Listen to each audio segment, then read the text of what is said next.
Good morning, church. I'm requesting everyone to please rise.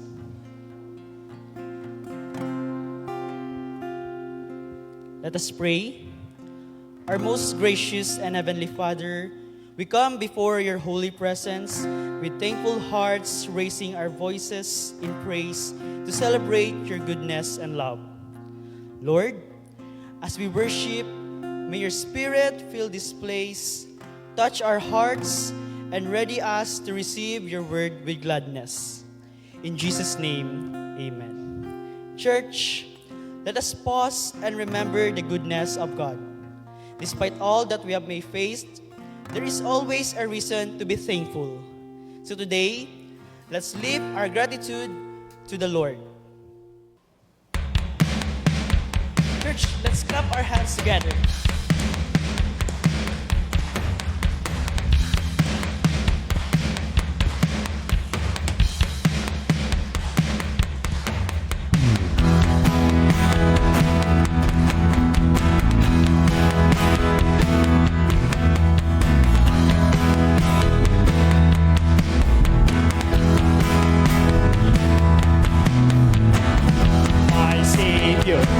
Redeemer, lifted me from the miry clay.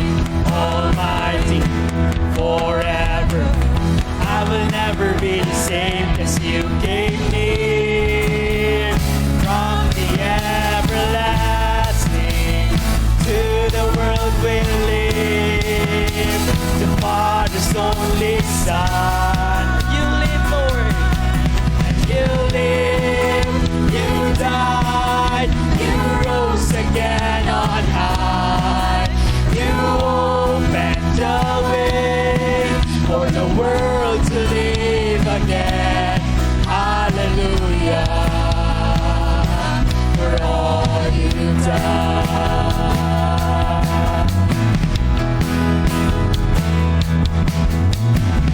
My Savior, Redeemer, lifted me from the miry clay.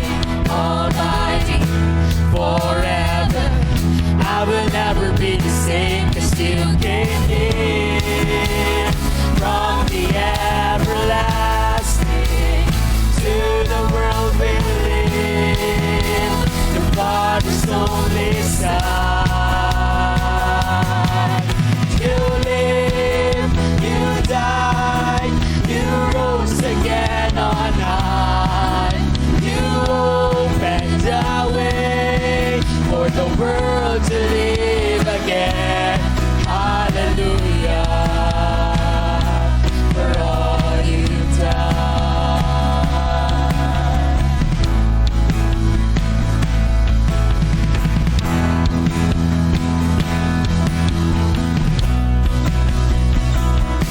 You came near from the everlasting to the world we live. The Father's only Son, 'cause you came near from the everlasting to the world we live. The Father's only Son.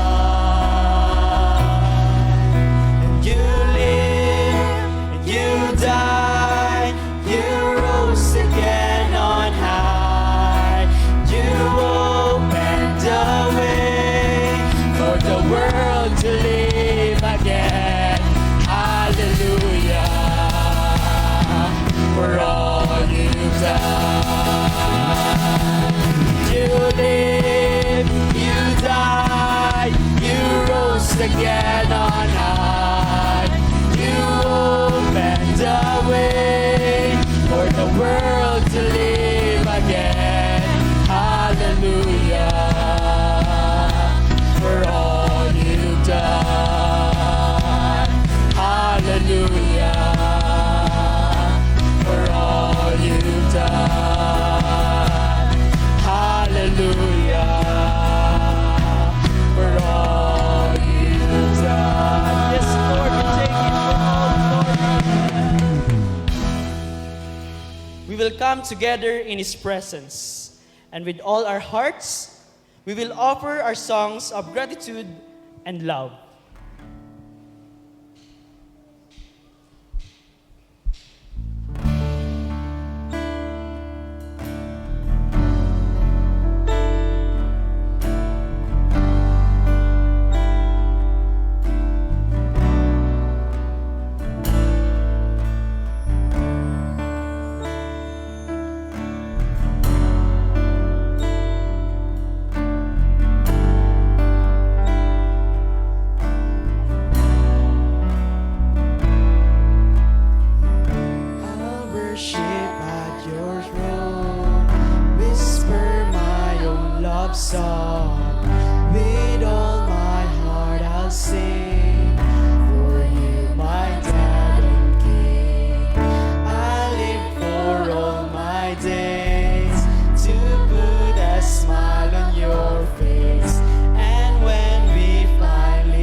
Undying love that you showed me through the cross.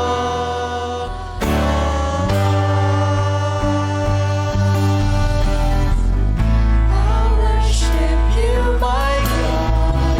I'll worship you, my God. I love you. I love you. Forever I will sing.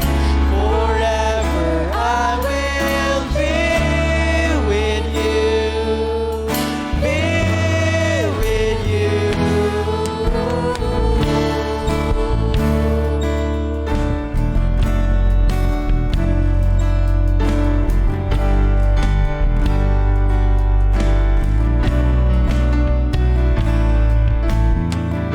I'll worship at your throne, whisper my own love song. With all my heart I'll sing for you, my dad and king. I live for all my days to put a smile on your face. And when we finally meet, it'll be for eternity. And oh, how wide you open up your arms when I need your love. How far you would come if ever I was lost. You said it all you feel for me. This undying love that you showed me through the cross.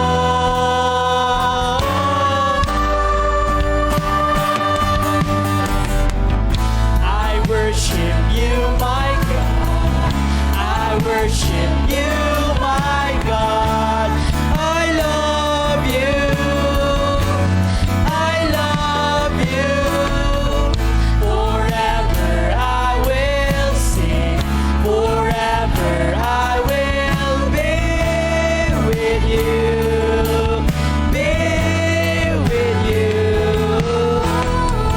I'll worship you, my God. I'll worship you, my God.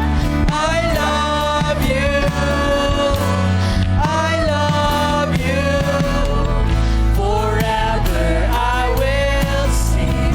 Forever I will be with you. Be with you.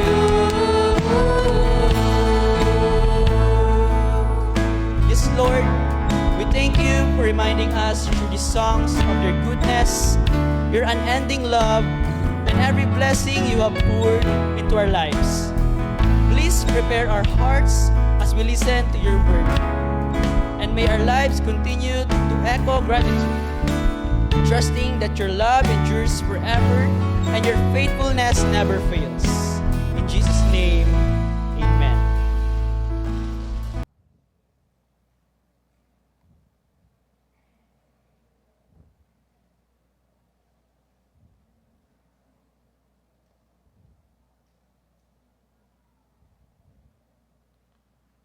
Good morning. Mayong aga? Though medyo maluya kita kag ang aton nga, no? Galaw-galaw muna ang katawan, no? Para ready kita to receive the Word of God and to be empowered by the Word of God. This is the last Sunday of November. So, ambal ko giginas sa men while naga-Bible study kami, no? Pasalamat kita sa Ginoo kay makaabot pa kita. No, isa na lang ka bulan, makaabot na kita sa 2026. And we are ready to face 2026 because our God is so faithful sa aton. Amen ba?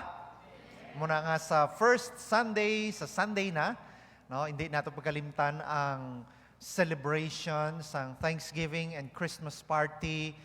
That is because God is so good. God is so faithful to all of us sa sinigid nga iglesia. So that's why this morning, ang isa sang mga hindi kita familiar sa sining character sa Bible, isa ka priest, no? Kag aton siya pagatunan kung ano ang iya contribution, kag kung ang masiling naton nga, daw hindi naton siya permi mabatian, but may dako nga contribution sa mga Israelites, kag sa lineage ni David, kung ang na-preserve ang iyang lineage, and of course, kung ano ang iyang mga ginhimuan aton karon pagdiskubrihan. No? Kung mayara ka mo sang Bibles, you can open it in the book of 2 Kings. We will be meditating on 2 Kings chapter 11, the whole chapter, pero hindi ko nabasahon kay malawig. Chapter 11 and chapter 12 of the 2 Kings. And of course, our second text is in the 2 Chronicles, chapter 22 and pakadto sa 24. So, amo na kalawig kay this is the story. No, kung isipon gid nimo, istorya ini siya. So, hindi nimo mabalaan ang kabuuan sa istorya kung hindi gid nimo pagbasahon ang whole chapter sa 2 Kings 11 and 12 and 2 Chronicles chapter 22 and up to sa 24. So, ulang taon naton karon may aral lang ako sa mga ging emphasize diri nga mga verses kag aton karon isa-isahon. No, so ulang taon na naton ang background before si Jehoiada the priest, kung anong iya nga ginhimo kag kung sino mga tawo nga upod niya sa sining iya nga panag-on. So, first ang isa sang critical diri nga character si Athaliah. No, Athaliah was the daughter of the wicked king Ahab. And ang pinakakilala ninyo si Queen Jezebel of Israel. Sino kakilala kay Queen Jezebel?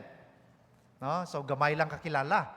No, ang nagabasa lang siguro sa Bible, amo gini sila familiar, the wicked queen, Queen Jezebel.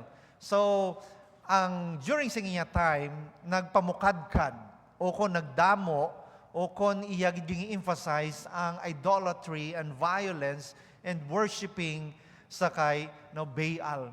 So, she married Jeroboam, the king of Judah, and nag-influence sila sa ilang anak si Ahaziah, nga nag-adapt man sang pagan practices.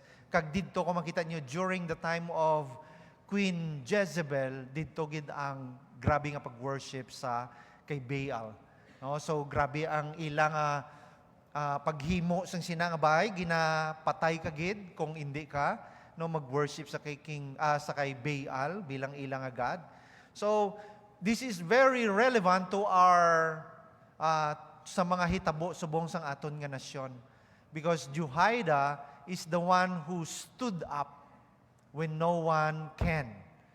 No, sa bahin sang iya nga kabuhi bilang isa ka priest, kag sa mga natabo sa bilog nga sitwasyon sa 2 Kings 11 and 12 kag sa 2 Chronicles 22 and 24, damo gid sang natabo. Kag importante gid nga mabal-an naton kag makilala kung sino si Jehoiada the priest. No, kay ang every generation from the Old Testament mayara gid sa mga ginatawag naton spiritual darkness, mayara sa mga nasyon nga naga-rise up, may mga politika na sang unang nga nagakatabo, mayara na sang pagpinatsanay, no? Kung ikaw isa ka politician, patyon ka, kay nakita nyo tong latest nga tong isa ka kapitan, no? Ging patay, ging tiro, samtang naga-live siya, bangod ina sa mga grudges, sa mga political colors nga ginatawag naton, so madamo ang nagakatabo. Violence everywhere in our country. Violence, corruption, and the nation started to crumble. Like in the time of Jehoiada, ang panahon nga ang lineage man ni King David, daw pwede man siya nga madula. Bangod sang kay Queen Jezebel and bangod sang iya nga anak nga si Athaliah. So kung inyo nabasahon gid ang chapter 11 and chapter 12, maintindihan gid ninyo ang akon nga gina-emphasize. During the time that Judah lived in a season where the political aspect sang ila man nga kingdom ang natabo. So si Athaliah, no, nangin isa man siya ka queen, no? Basahan nyo kag ato na karon nga isa-isahon sang ging seize niya ang throne, no, sang napatay ang iya nga anak. So amata-mato naton sa paglantaw kag sa pagkilala karon isa-isa, no. Sa 2 Kings chapter 11 verse 1, okay, 1 to 3, lantaw naton na karon. So when Athaliah, the mother of Ahaziah, king of Judah, saw that her son was dead, she arose and destroyed all the royal offspring. Diri na nag-umpisa mga kauturan. No, sang napatay ang bata ni Athaliah, so ging gusto niya pamatyon tanan nga lineage, royal offspring, para wala na sa mabulos siya na. Bangod sang iya nga kaakig, bangod siguro sang depression as a mother, gusto niya man ubuson. So, ang time nga ni, tanan nga lineage ni David, no, maubos na. Kung maubos na pamatay, madula gid. Madula sa kalendaryo, madula sa mapa, madula sa bilog nga kalibutan ang lineage ni David. So, diri na naton maumpisahan nga sa kaakig sini ni Athaliah, the wicked queen, gusto niya, kaging command niya nga pamatyon tanan, not only the royal offspring, bisan pang iya mga grandchildren. Kita mo kung ano siya ka-wicked, hindi lang bangod sang, no, kung ikaw ka nanay, gaya sa tong nabalitaan ninyo, ngaging nahulugan siya, bago lang nahulugan, no, at dirata sa Marbel, no, ngaging kuha niyang bata, nag-dress as a nurse, tapos ging palagyo niya ang bata. No, out of maybe depression, anxiety, tanan, mahimo niya. So nadakpan man siya, na-recover ang bata. Pero nantawa niya si Queen Athaliah. Same, even her own grandchildren and the whole royal family, gusto man niya pamatyon, kag iya man ngaging pamatay. So muna siya ka wicked, and even the worship in temple, hindi niya nagusto because she wants nga ang ilang lamang i-worship is Baal. So wickedness ruled during the time in Judah. But along that darkness in the history of Judah, one man stood firm. And that is Jehoiada, the priest. Siya lang ang nagtindog while the nation are in compromise, the kingdom. You know, Jehoiada remained faithful to his God. Bisan pa ang mga leaders, nag-deny na, hindi na sila magtindog, but, you know, he stood still, believing that God is with him, and all the promises of God will be fulfilled. During the time, grabe na gid ang mga wickedness, grabe gid ang mga kalainan, even the hope is gone sa mga katawan sang Diyos sa Israelites. But God protected His people. No, bangod lang sa kay Jehoiada, the priest. So muna nga aton karon diskubrihon ang iya nga ginhimo kag kung ano ang contribution niya sa mga Israelinhon. No, may isa ka coastal town, no, mayara sang grabe nga bagyo nga tanan nagkalawasak ang ila balay, ang ila nga power line. Kaya ra sila sa coastal, no? Kung lang tawo ninyo kagabi, grabe gid diri, no? Naabtan gid kami sang kusog-kusog nga ulan diri na sa may provincial nga zero visibility, no? Ang dalagan sa mga salakyan 20 kay hindi mo na gid makita, ang iba nagpundo na, no? So grabe ka kusog, nagkalawasak. except sa sina nga coastline, may ara sang sa piyak sang bagyo sa kadulom, may ara sang isa ka lighthouse. Kag ang isa ka keeper dira sa lighthouse nagsiling, "We prepare for the storm before the storm arrives." Balaan na nila ang paabot ang bagyo, grabe nga bagyo. So ang lighthouse kagang iya nga light amo nang nag-guide sa bisan ano nga bagyo, sa bisan ano nga hampas sang ulan, sang balod, ang gamay nga light nga ara sa lighthouse nag-guide sa tanan nga mga barko nga makaabot nga safe sa ila nga kaladtuan dira mismo sa port nila. You know, in these times of difficulties, in these times of troubles, in these times of hindi mo maintindihan ang nagkakatabo sa Pilipinas, no? Ana may uli, balaan mo gid nga may corruption kay uli ang pila to 100 million, no? Kay amo daw ni ang na-overprice, no? Amo din ang no nakita nimo. So grabe gid makita gid nimo ang mga korupsyon nga nagakatabo sa Pilipinas. So sin-o gid bala ang willing nga mag-stand for the truth. Willing to say that ako nag-corrupt ako. Gusto ko iuli and I would like to say sorry. No, sin-o bala sa mga Kristohanon nga ara dira sa aton nga mga politicians nga mga Kristohanon ang mag-stood up. That this is wrong. Stealing is wrong. Corruption is wrong. Sino gid bala ang courageous enough, faithful leader who will stand in that corruption nga nagakatabo sa aton nga nasyon. God used Jehoiada para nga mapakita nga mayara sang tawo nga mag-stand. No, bisan sa aton nga simbahan, no, kung may makita na kamo nga corruption kag ara kamo naging place sa Ginoo. Sometimes, no, mahadlo ka gid kay masiling ka banggaon mo na ang pader. Hindi mo gid mabangga kay basi mapatay ka. So I would like to share to you some few points about Jehoiada. So Jehoiada stood firm when others fell. No, amo ini ang makita naton sa 2 Kings chapter 11 verses 1 to 3, no, nga si Jehoiada siya nagtindog. So they hid him from Athaliah and he was put not to death. This is referring to Joash. Joash was hidden with his nurse in the house, the temple of the Lord, for 6 years while Athaliah reigned over the land. So si Joash ang last na. Kung mapatay si Joash, mautod na ang lineage ni David. So wala na gid.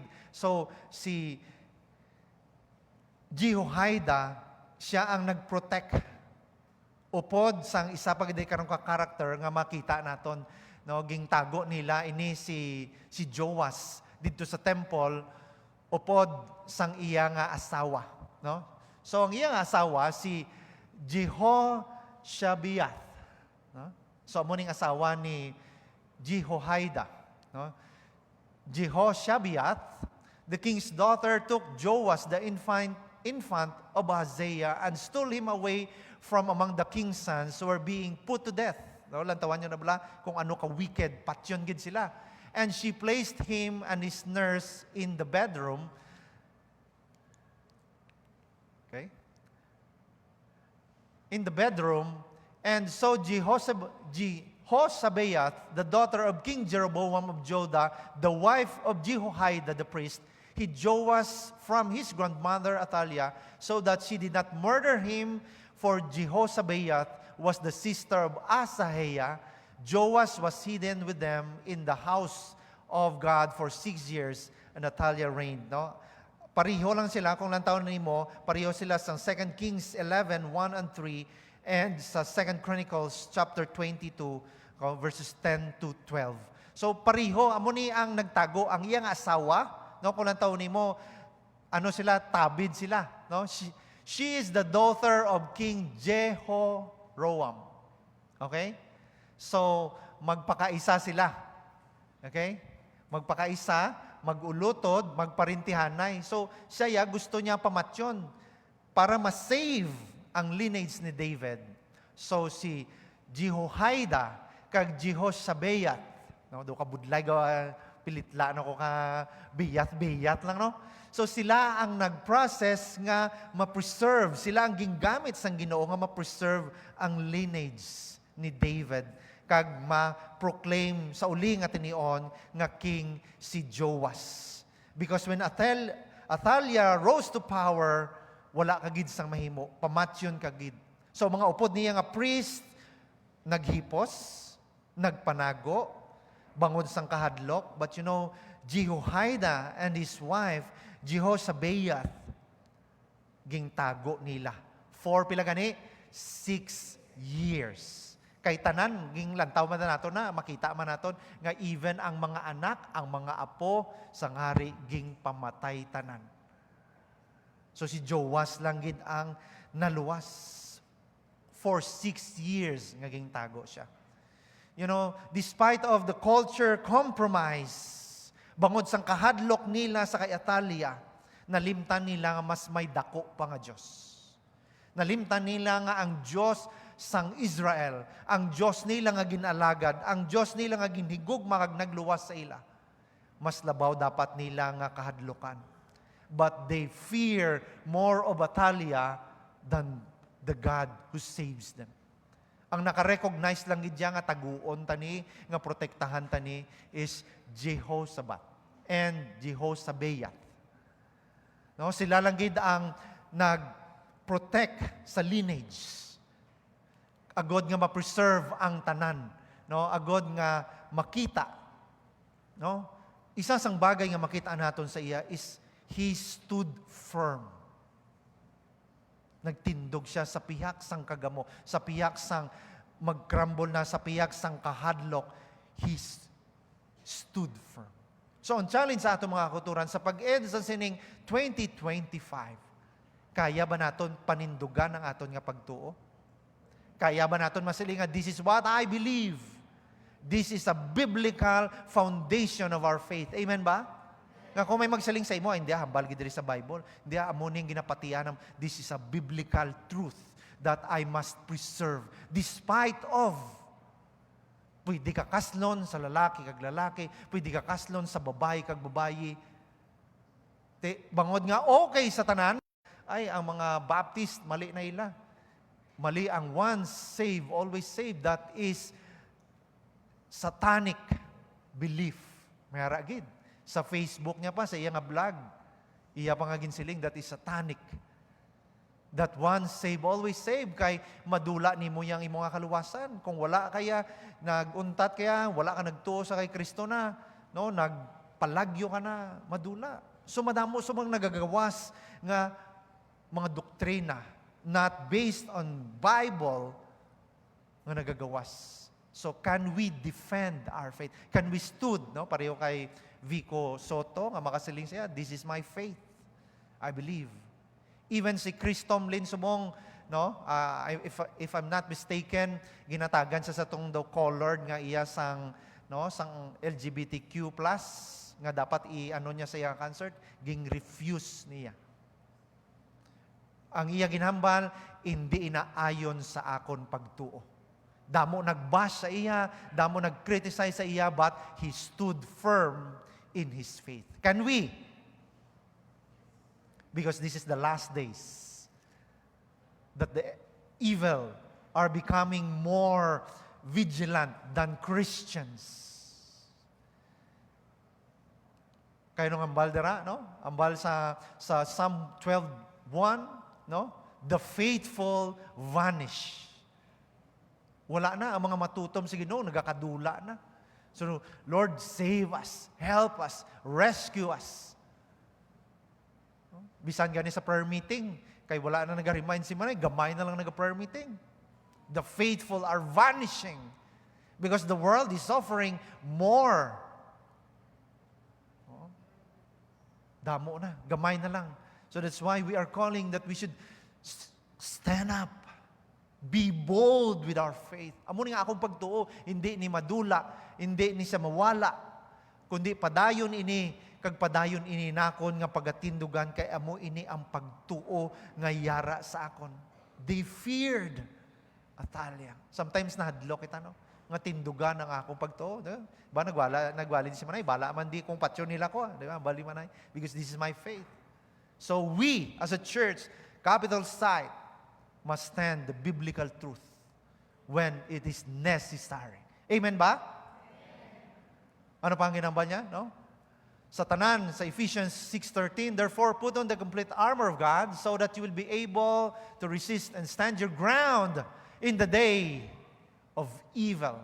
And having done everything, stand firm. Stand firm. Tindugi ang imo pagtuo kay subong nga panahon, grabe gid. Grabe ang nagakatabo. Jehoiada choose conviction over comfort. Gintindugan niya gid nga amo ini ang ginsiling sa stand firm. Ano ba ang ginatuuhan sang capital site? Trinity. One Lord, one God, baptism. Diba? Amo nang ginatuuhan naton. So kung hindi mo nabalaan kung anong ginatuuhan mo, mag-abot gani sa imo ang madamo nga mga doktrina, madula kagid. Kag hindi kagid makasabat nga amo ini ang akon ginatuuhan. And you will compromise your faith in God. So si Jehoiada, ging proteksyonan niya not only the lineage of David, but he protected the promise of God nga sa line man ni David, magaumpisa kag magadamo ang tawo kag i-preserve sang Ginoo. So kaysa kita abi, basta iya na sang kalibutan, no, kaysa masilaw kita, we become faithless in God. But you know, despite of that thing, 2 Timothy 2:13, it says that He remains faithful. Just ask, just go back to God. Because He is faithful in all His ways. Amo na gani nga atong celebration is Christmas party and Thanksgiving. Para kay sino? For Jesus. We are thanking God for the greatest gift. Ay sa mga kauturan, nagkakadulaan kita sang pagtuo. Because of fear, because of our situation, because of our circumstances, we fear. Amo na nga aton pagtuo sa Ginoo, nagakadula na. Ano gani? The fear of man brings snare. Anong snare? A trap. Pero ang nagasalig sa Ginoo, nagabutang sang iya confidence sa Ginoo, will be exalted, will be safe. So ang kahadlok naton ang nagadala sa aton nga bayaan naton ang aton pagtuo. Nga mabutang kita sa trap sang aton nga kaaway. That is very clear in all of us. Pero anong ginhimo ni Jehoiada? Wala. Siguro may part nga nahadlok siya, pero may part nga mas nahadlok gid siya sa iya nga Dios. That's why he protected the king, Joash, before pa siya naging king, protektahan niyang ini nga bata. He protected God's covenant. Imagine nyo, no? Sa subong nga panahon sang aton nga kabuhi. He stood firm in his faith and on the promises of God. The second thing that we can learn from the life of Jehoiada is he restores. Anong gin-restores niya? The rightful kingship. No, kay si Atalia, ubuso niya na siya na mangin queen, siya nang maghari. And not only the rightful kingship, naging balik niya si Joash to become king, restore niya man ang worship, not to Baal, but to the true God. Amo nang iyang ginhimo, amo nang contribute niya. So kung basahon niyo sa 2 Kings 11 verses 4 to 12 and sa 2 Chronicles chapter 23 verses 1 to 11, makita ninyo dira kung paano niya restore. So hindi na naton mabasa kay medyo malawig siya. Para maintindihan gid ninyo kag mabalaan gid ninyo ang story, basahan niyo ang 2 Kings. Kay dira ging isa-isa gid sa pagtago sa kay Joash kag sa pagpatubo sa kay Joash until he become king. So Jehoiada was part of it upod sang iya nga asawa.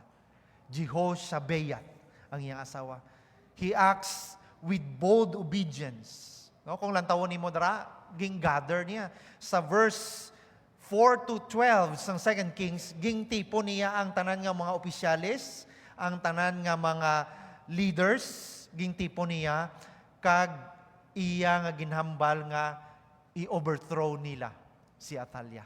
No? So ara ina sa verse 11, o kung chapter 11, 4 to 11 sang 2 Kings. No, gipang tipo niya tanan nga commanders, ang captains, ang Levites, nag-strategize sila. Nag-prepare sila. Ang aton sole authority over sin, over this corruption, over these things that happen is only God. No, amo nang natabo diri sa chapter 11. So, he acted with bold obedience to God. Amo na gani ambal, be strong and courageous. Be not terrified, be not dismayed, for the Lord your God is with you wherever you go. So amuning ari sa tagipusoon ni Jehoiada. Do not fear, do not be discouraged, do not be terrified. I am with you. Kag na-restore ang kingship, na-restore ang worship. So kung imbutang ka dira sang Ginoo sa imong nga sitwasyon, do not fear. Sinong nagkaman? It is God. Amo nang ambanya kay Joshua. Do not fear your situation. Do not fear your surrounding. Do not fear your community. Do not fear your situation. I am with you. So muna ang natabo sa iya, nag-strategize sila, mayari sa courage. He rather obey God than obey men. Pero ang isa baliskad kita, no? We rather obey men than obey God. Kay sa tawo, may malita. No? Nakita niyo itong malita nga trending. No? Minalita. Kung mag-obey kaya sa men, kung mag-compromise kaya sa ibang pagto, you have all the malita to go home. No? Sulod sa malita, 40 milyones. But Jehoiada stood firm because in his heart, he believed that I would rather obey God than obey those men, than obey Athaliah, than obey corruption, than obey paganism. Balaan niya gid siya tagipusoon mga kauturan that it is the will of God. So sang natabo na-crown na si Joas as king. Dito naging pakita samtang ginadihon, samtang ginabutang sa plastada si Joas, dito napakita kung paano siya training sang mag-asawa nga ni. So in 2 Kings 11:17, then Jehoiada made a covenant between the Lord, the king, and the people that they would be the Lord's people. Gin-restore niya na Dapat ang aton king, ang aton nga Lord is not Baal. It is the Lord Himself. We are the Lord's people. Also between the king and the people to be His subjects. So gin-emphasize niya na-restore niya na ang kabug-usan, ang worship nagbalik. Si Joash nangin king. Na-establish niya liwat ang covenant of worship. So lantawan niyo wala? No? Nagbalik liwat sa ila. Na-restore liwat ang ginasiling natin sa Psalm 100 verse 4, enter His gates with song and thanksgiving, and His courts with praise. Ngambal ni David, na-restore iniliwat. Nakabalik sila liwat sa pagsimba sa Ginoo. Nga igin-emphasize dira ni Jehoiada, nga isa lang ang aton Diyos. Nga isa lang ang dapat naton serbisyohan. Kag amo ining aton dapat himuon, not paganism, not the world treasures. But, ano ba yan? You shall love the Lord God with all. And I believe our church love God with all, with our all. Amen ba? Love the Lord with all your heart, with all your mind, with all your soul. Amo na gani nga, we have the best because we love the Lord. Not to be proud, but because we really love the Lord with all our heart, with all our mind, with all our soul. So na-restore tanan ni Jehoiada. Bangod sang pagtago nila sa kay Joas, upod sang iyang asawa. Na-restore ang tanan, nakasimba sila, nagbalik sila, ang worship na-restored, ang tanan nagsunod, gimpanguha ang mga idols, ang tanan nga mga structures, ang temple ni Baal, the altars, ang tanan nga priest nga nagasimba sa kay Baal, gimpanguha tanan. All the paganism practice were all destroyed. So kung imagine nyo na, nga kung wala gingamit sang Diyos si Jehoiada, paganism, kag wala na sang next nga king, kag hindi nangin king si Joas. Ano nga baldir sa 1 Corinthians 10:14? My beloved, run! Keep away from any form of idolatry or loving more than God. No, so ang idolatry, hindi lang na ito nga mayara si Baal, mayara mga santos, anything more than God. Loving anything more than God is idolatry. Your time, your business, your career, your treasure, your sports, your labahan, it is form of idolatry if you love it more than God. So kinanglan ma-emphasize ginaton kag makita naton, run, flee any form of idolatry. Agod nga makita naton kag mapabutyag naton sa aton nga Dios nga kita mayara gid sang matud-tuod nga pagtawo. Ano mahambal sa Colossians 3:5? So put to death and deprive of the power of evil. Deprive all the power of evil ang ara sa aton kaugalingon. And anong aton dira nga i-replace? Replace it with your devotion to God. Amen ba?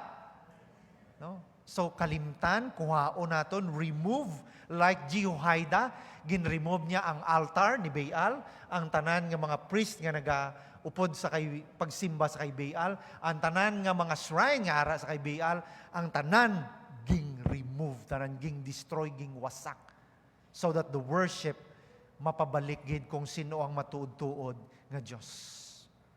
No, sometimes it requires, and always it requires obedience naton sa aton nga Ginoo in order for us to be able to surrender our everything like Joas, no? Kinanglan kuhaon ginaton, church. So kung aton simbahan sining 2025, kung may mga ara pa nga may mga idolatry pa sa aton tagipuson, let us destroy it and restore the true worship. Nga makasiling ka ba, Lord, I want to give thanks to you this Sunday and every day. I want to give thanks to you. I want to honor you. I want to praise you. I want to dedicate my talent to you. I want to dedicate my time to you. Kay wala ka na. Gingkuha mo na ang tanan, no? Nga para tani sa kaaway, pero gingkuha mo na ina, no? The third is leads, no? He leads Joash para nga mangin maayo nga king, no? Siya kagang ging asawa, ging tudloan, ging padako for 6 years nga ilang ging tudloan sang pamatasan, sang pulong sang Ginoo, ging nurture gid nila si Joash before siya mangin king. So dako gid ang ila nga part sa kabuhi ni Joash. So ginlead niya before na tabo ang downfall sa kay Joash gyapon sang wala na si Jehoiada.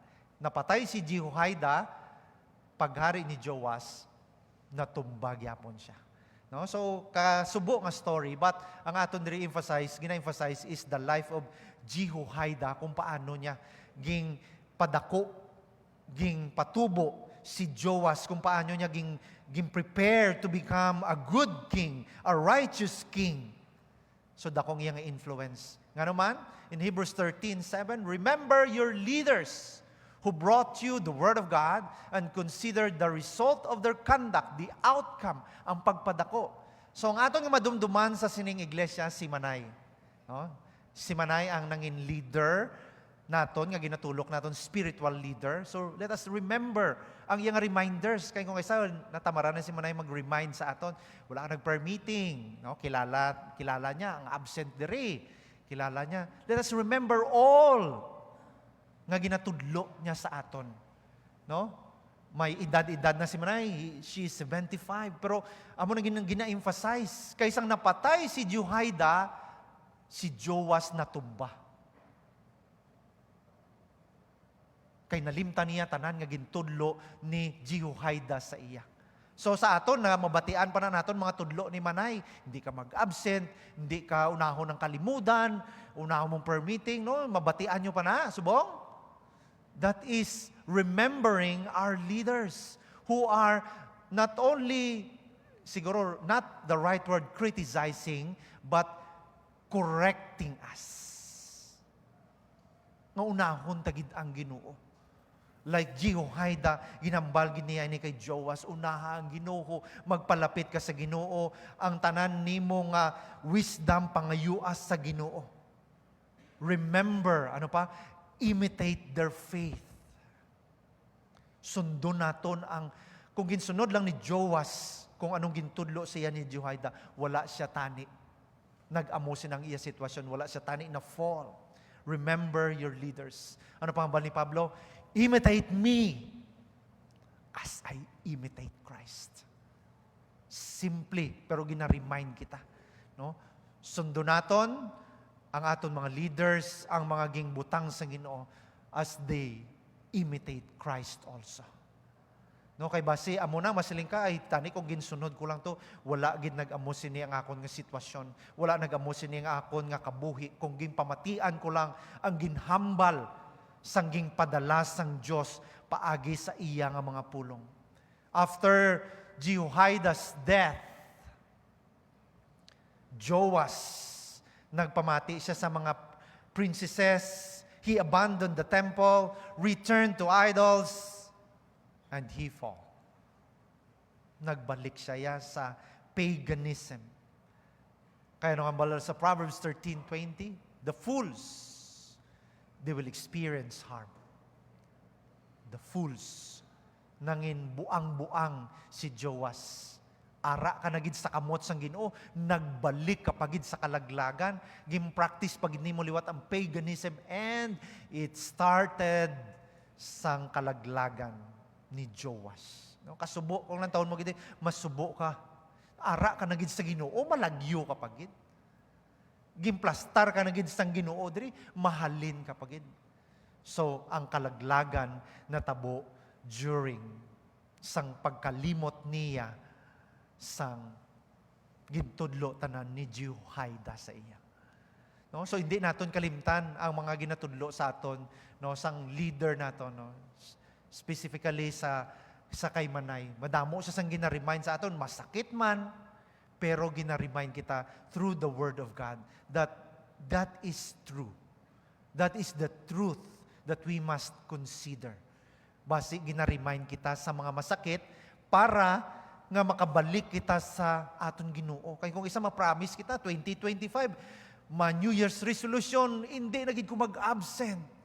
Masimba na gid ko, maserbisyo pag 2026, pagka December na naman, ay, next naman, promise na naman kita, we forget all the things that we heard from the Word of God.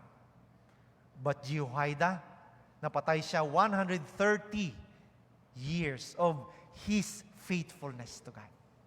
After sina, nga napatay siya, kaluoy lang si Joas. Nangin miserably ang iya nga kabuhi. Si Jehoiada, and lastly, Jehoiada, ang iya nga faithfulness sa Ginoo, padayon kag padayon, no? Wala gid siya nagpalayo sa Ginoo, faithful until the end sang iya nga kabuhi. 2 Chronicles 24:15-16. Now when Jehoiada grew old and was full of days, but silingon, satisfied, fulfilled life, ang 130 years niya, he died.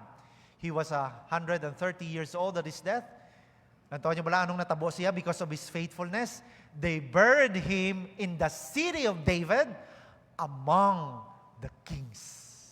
Jehoiada, the priest, buried among the kings. Ano nga balda? Because he had done good things in Israel and toward God and His house.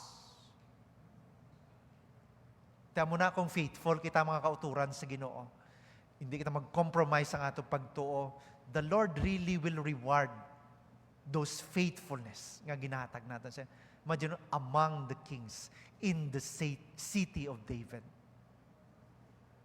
Bangod sang contribution niya sa Israel, bangod sang ginhimo niya sa promesa sa Diyos na preserve, and because of restoration of worship, pagwasak sang tanan nga paganism, he was buried. and 130 years of a satisfied life. Diba? Katami, katahom, ang iyang ligasiya nagahambal. Bisan patay na siya, ang iyang ligasiya nagahambal. It speaks his faith, even when he is gone, it still speaks. Ang ina nga pagtuo. Do pareho lang nabalang hambalon ka sang Ginoo, no? Kung tapos na ang imo nga pagpanglakaton, well done, my good and faithful servant. Di ba? Well done, my good and faithful servant. So kung matapos naman ng aton nga kabuhi, ang pinakinggan nga gusto naton mabatian sa aton Diyos, well done, my good and faithful servant. No? Katahom kanami. No? Despite, bisan anong struggles naton, bisan anong hiyambal mo, this church will stand the biblical truth. Hindi gid kita dapat ang aton simbahan nagapati sa aton Dios gid lamang. Wala na sang iban. Hindi kita diri nagakasal sang lalaki kag lalaki, hindi kita nagakasal sang babae to babae, because God created man and woman. Kag ang dapat lang gid is lalaki kag babae. Stand firm, church. Never forget that in your faithfulness, pareho kag Jehoiada, the Lord will reward you generously. May I invite everyone to please rise?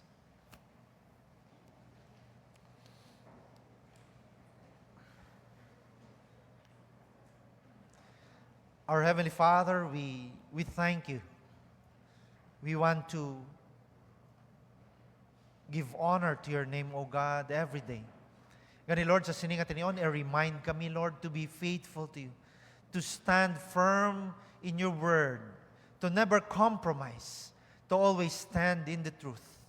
Nga bisan Panginoon, ang kalibutan nagahatag sa amon sang madamo, Lord, nga mga options. But still, we will stick true to your word, O God. Hindi gid kami Ginoo magbaylo kag tindugan gid namon kung anong ginasiling sang imo mga pulong. Because that is your word. Even though the word will pass away, but your word will stay the same. Will stay forever, O God.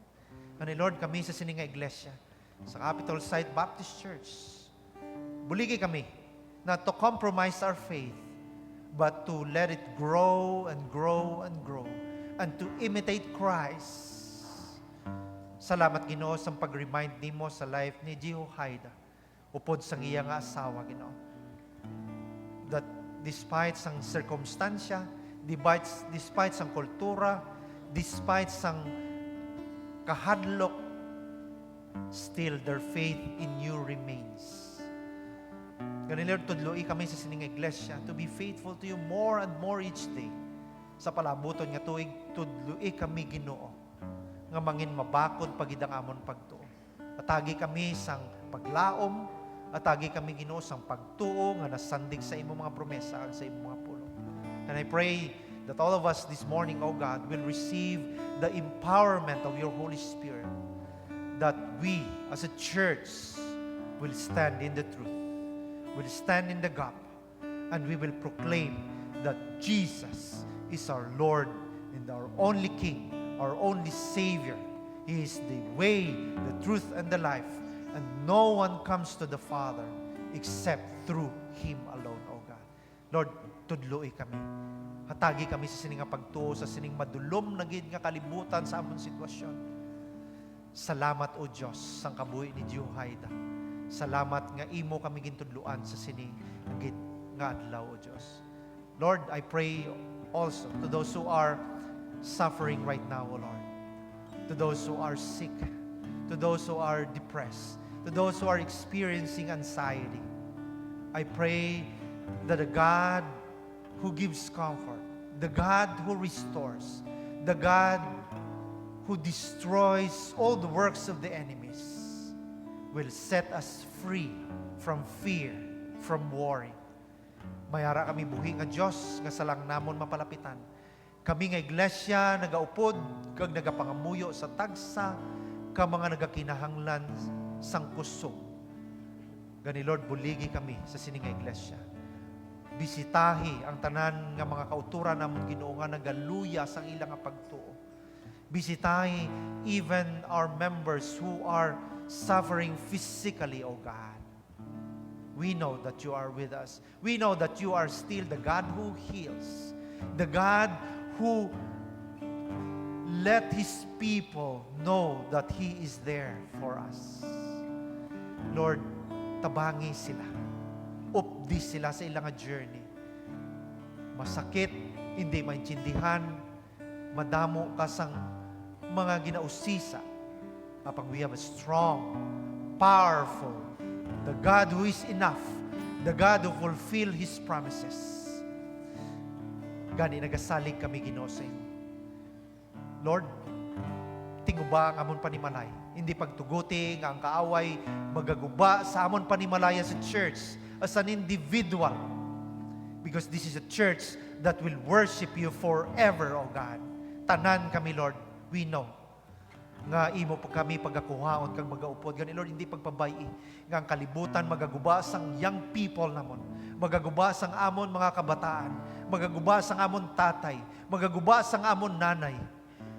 We destroy every work of the enemy in the name of Jesus. That this church will rise up and will become a beacon of light, not only in this community, but all the people who will be in touch with us, O God.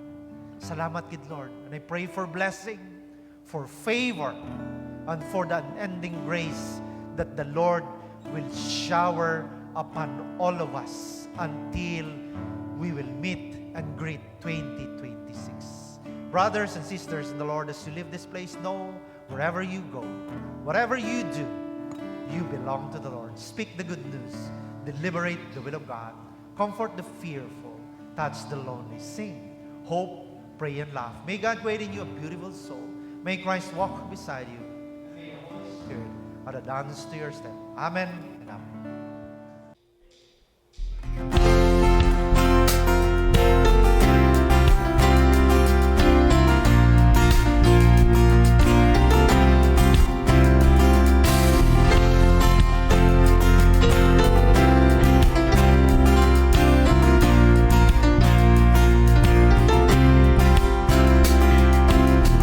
I come before you today, and there's just one thing that I want to say. Thank you, Lord. Thank you, Lord, for all you've given to me, for all the blessings that I cannot see. Thank you, Lord. Thank you, Lord. With a grateful heart, with a song of praise, with an outstretched arm, I will bless your name. Thank you, Lord. I just wanna thank you, Lord. Thank you, Lord. I just wanna thank you, Lord. Thank you, Lord.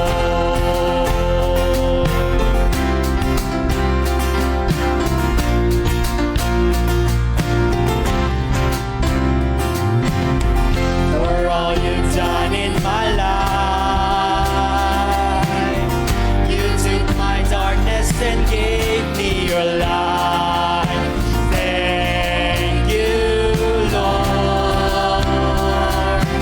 Thank you, Lord. You took my sin and my shame. You took my sickness and